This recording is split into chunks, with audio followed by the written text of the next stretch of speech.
Hey everyone, welcome to ngWeber. This is episode 3, and we're going to talk about error handling today. Sorry, it's been a little bit of time between this episode and the last one. I've been trying to get some stuff ready and get some stuff planned and set up and all that stuff, so it's been a little bit crazy, but hopefully we'll be on a little bit more normal of a schedule from here on out. If you have anything that you'd like to share, or if you'd like to present on ngWeber, please reach out. We're on Twitter at ng_Weber, or Spectrum is spectrum.chat/ngWeber. So if you'd like to present, please reach out. That'd be great.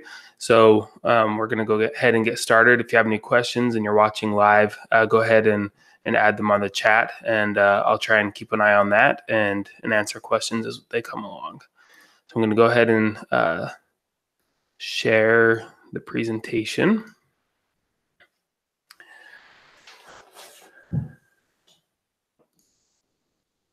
All right. So, like I said before, we're going to talk a little bit about error handling in our Angular applications today. And I know that this sounds a little bit like maybe a basic topic, but I wrote a couple blog posts on this, and it's been by far my most read blog post. So I think it's something that people want to do a lot, and even though it is kind of basic, it's really important and something that people really want to know how to do. So hopefully that's something that will help you and that you'll learn something from it. My name is Preston Lamb. For those of you who don't know me, you can find me on Twitter and Instagram at plambweb, and on GitHub at pjlc.dev. And then my website is prestonlamb.com. So you can contact me on any of those platforms if you have any questions or if you'd like to reach out. So today I have just a few things here that I want to cover. The first is talk a little bit about HTTP errors and how we can handle those, and the tools that Angular gives us to handle those. The next one is just kind of general application errors and what we can do to handle those errors. I'm going to talk a little bit about how we can display errors to the user, and then how we can report them and where we can report them to. So we're going to talk about those 4 things. Like I mentioned before, I've written a few blog posts on these topics, so if you'd like to read more about them, go ahead and go on over to one of these 2 links right here, and you can read the full blog post on them. And at the end of this presentation, I'll also link to the slides, and you can go back through these slides and get a little bit more info there as well. All right, so HTTP errors. One of the best ways to be able to catch HTTP errors when they happen in your application are with http-interceptors, and that has been available in Angular since version 4.3. It allows you to see every outgoing and incoming request. So before the request leaves your Angular application and goes to whatever backend that you're using, and then on the way back in from that server, and before it gets back to wherever it was called from. You can attach tokens and stuff like that on the way out, like a bearer token for authentication, or other headers if you need to. And then on the way back, you can wait and handle errors if they occur.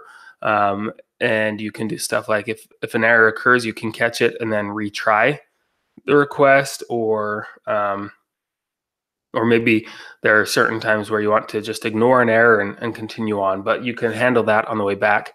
And then you can also, and you should also probably catch the error from wherever you made that call from as well. And so we'll go over that a little bit in just a minute.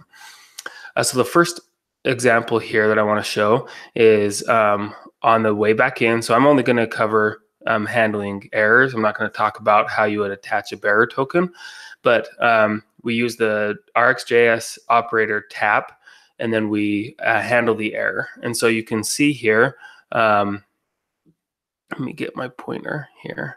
All right, so right here, this is the response that comes back if there is no error. And so you might want to do something with this incoming information right there. But that's the first argument for the tap operator here. And then the second one is this error handler. And in there is an instance of HTTP error response. And in this case, all I'm doing with this error is logging it to the console with console.error. And then I'm using a custom toaster service that I inject right up here. But I have this custom toaster service where we log the message, error.message if it's there, or just a general message. And then we set the level and if the user can dismiss it, and then we return the error. And returning this error is important so that, well, first I think that it's required, but it also makes sure that the error continues on to whoever called this, whatever component or service called this function. It'll return that error back onto them. So that's the first option that you can do to handle errors. The next one is you can use a different RxJS operator, and it's this catch error. And it's basically the exact same thing that we saw in the last one. But what I found is if you do this and you catch the error here, then let's say I call this from like a contact list component, and I call a service that gets the contacts, and an error occurs, and I catch the error here, and then I return that of error. The contact list component, if we're showing a loader, for example, while the information loads, and on error we want to hide that loader and show an error message. Well, the error never makes it all the way back to that component, and so I haven't used this one. I like the other one better because, like I said, I wasn't able to get the error to return back to the component and turn off loaders and show error messages. You could use both of these if you want. You could combine you could use the tap operator here, and then right underneath it, you could put the catch error. I don't know a situation when you would want to, but I just thought I'd point it out that you could if you would like to. All right, so that pretty much covers HTTP errors and a couple of different ways that I have used to catch and handle those errors. Now we're going to talk about the error handler that's in the Angular core package. And this allows you to handle errors that happen in your application on your own. All the application errors will go to this new custom error handler that you have, and you can do whatever you'd like with the error at that point. This is more like this isn't the HTTP errors, like those won't show up here. This would be more like if you tried to access an attribute of an undefined object or something like that. So in your error handler service, you implement error handler, and it requires you to have a handle error method. And so in this example, console.error, that error right there. So it shows up in the browser console. And then again, we use a custom alert toaster service, and we use the injector to get that. And then we can add an alert to the list, and then we return. And we don't have to do this toaster part, but that's one option that you could do. But all you have to know for this is that you have to include this handle error function right there.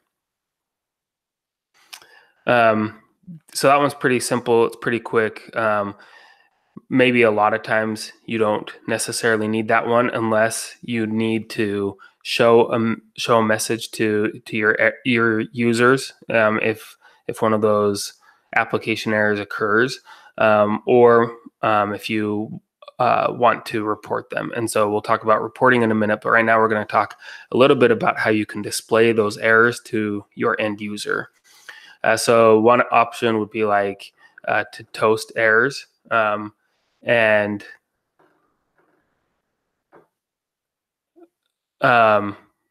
sorry, I was getting a phone call here.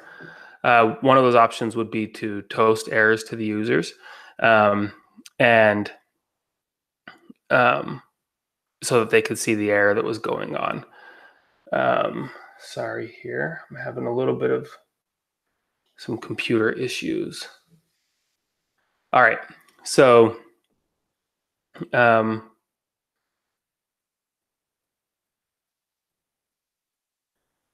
Okay, sorry about this. We are having a little bit of an issue here.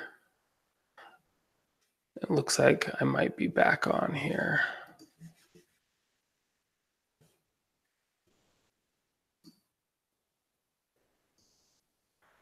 Sorry, just trying to figure out what's going on here with my computer. All right, let's go back over here.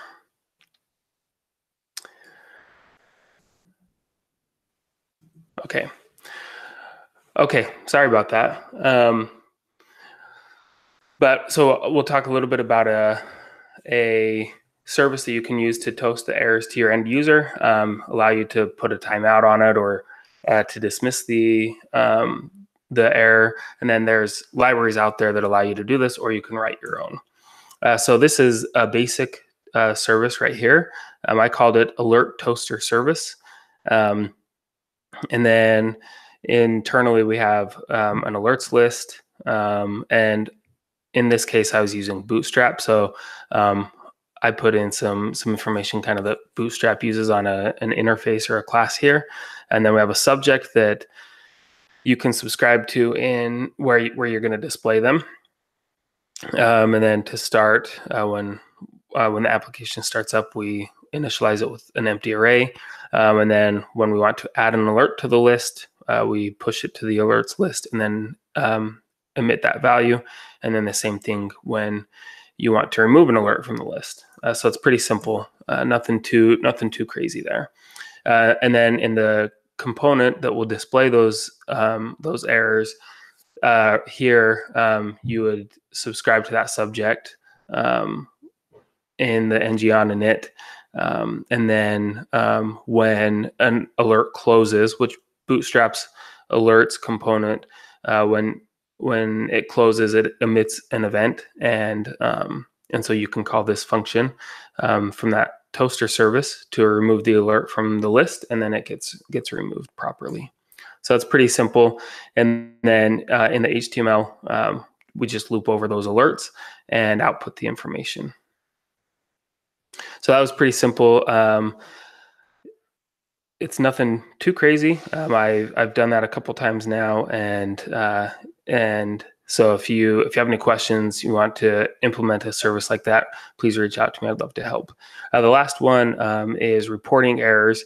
So you could maybe report them to Sentry, or maybe you want to report them back to your server, and they can be logged there.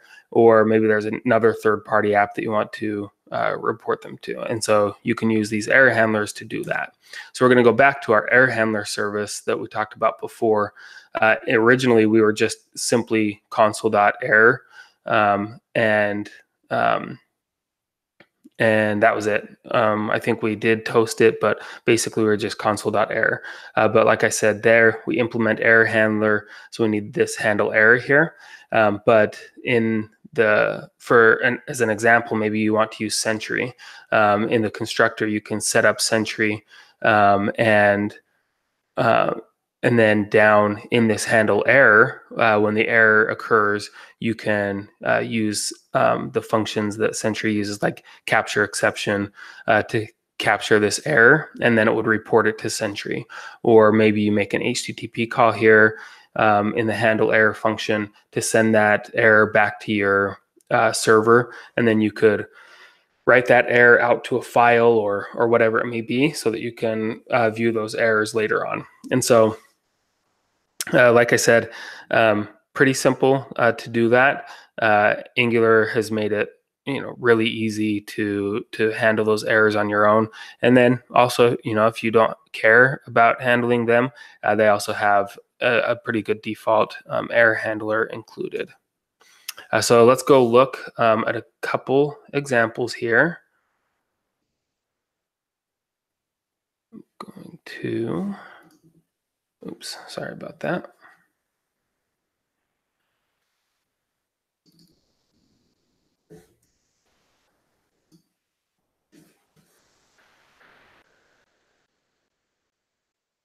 Pull this up here.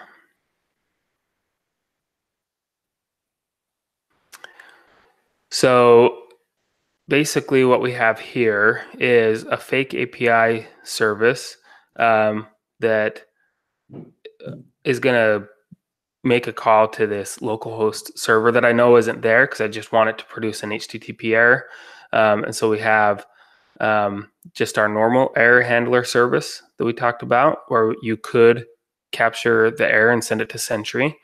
And then we have the interceptor, where we can tap into the request and handle the error, or we can catch the error. So first we're going to copy or comment out this part, and we're not going to do that at first. And then we're going to come to the app component, and we'll put in the error handler here too.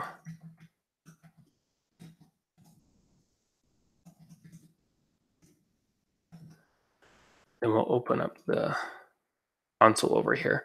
Okay, so if I click on this button, it's going to call that that API service, and we expect an error to happen. So if I click it, you can see here that it came into the tap function. It console.errored, console.logged the error, and then added an alert to the message. And it had error.message value there, so that's what it put out there. And then in the alert toaster component here, we put the index, and so that's where the 0 comes from. But we output the error, and that's just what came back from it. So that's the tap function right there. And then if we comment that out and we use this one here, we'll see that it's going to be the same thing. But you'll notice here that there's only one error that console.logged, and that's right here. And so over here in the component, we didn't have any errors pop up. I'll just get rid of this part so we can see it a little bit easier. But if we have no errors, then just one is logged to the console, and that unknown error. But if I come back again and use the tap, we create it, we get 2 logs here, and that's because we log it once here. We use console.error here in this service, and then we use it over here. So if you need to handle the error also in this component, then you need to use the tap, and I talked about that before. And then let's get rid of this. Okay, there we go. And then we're going to look at the error handler here, and it's basically going to do the same thing. This button, if I come to my app component, call the error function. So we're going to come right here, and we're just throwing an error, manually throwing an error when we click this button. So you can see we click it, and it comes to this error handler service, and it console.error right here, so we can see that error, and then we toast the message. And so pretty simple right there. And then again, like I mentioned before, we could use Sentry to capture that error there. So that's pretty much all we have on the demo. Go ahead and finish this up. So that's all I have for today. I mentioned this at the beginning of the show, but if you'd like to get involved with ngWeber, please reach out on Spectrum at spectrum.chat/ngWeber, or at ng_Weber on Twitter. We'd love to have you participate in some way. If you want to get into presenting at conferences or meetups or whatever, this is a pretty easy way, pretty laid back, like you saw with the technical difficulties we had in the middle of this show. It's pretty, low stakes, but you're more than welcome to present here on ngWeber. So if you'd like to, please reach out. I'd be happy to have anyone on that would like to. If you'd like to know more about error handling, you can go visit these links. I put these first two here pjlc.dev/global errors, and pjlc.dev/http-interceptors. And those are links to blog posts that I've written on this topic. You can go check those out and read them and get a little bit more information. Or if you want to see the slides, pjlc.dev/ngWeber/error handling. And then again, if you'd like to reach out to me, you can find me on Twitter at plamweb or on GitHub at pjlm12. Let me hurry and go see if we had any questions come up. Doesn't look like we did. If you, again, if you have any questions, if you'd like to participate, if you'd like to present on ngWeber, please reach out. We'd love to hear from you. But thanks for being here. Thanks for listening. Thanks for participating. And we will tweet out the link for the next episode we're going to do. Hopefully it's not quite as long in between episodes. Like I said at the beginning, I've just been really busy getting a few things set up for this. Also just launched today a website for the meetup, ngWeber.dev. If you want to go check it out.